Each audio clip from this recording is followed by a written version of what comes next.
So ayan mga kabakyard, so mayroon na naman tayong natukoy na isang puno na kailangan na malagyan ng asin. Medyo bata pa ito pero tinamad na magbunga.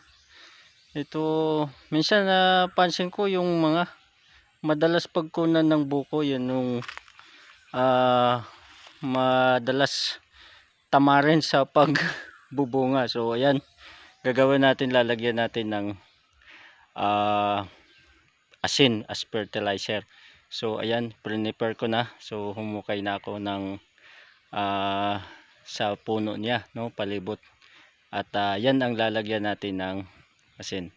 So yun.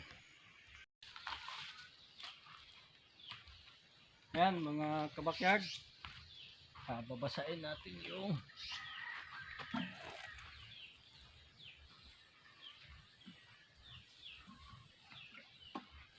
ayan, lalagyan natin ng asin.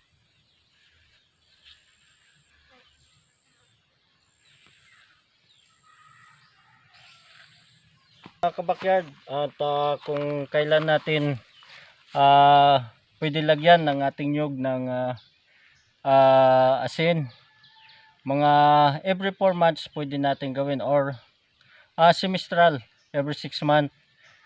Depende siguro sa kaniyang pagbubunga. Ito ngayon, obserbahan natin kung talagang ito ay magsisipagin. So malaga yun mga na kahit paano mag-isip din tayo ng paraan para paano natin mapapalaki ang produkto ng ating mga nyug, mga kabakyard. So ganun lang. Salamat sa panonood, and God bless.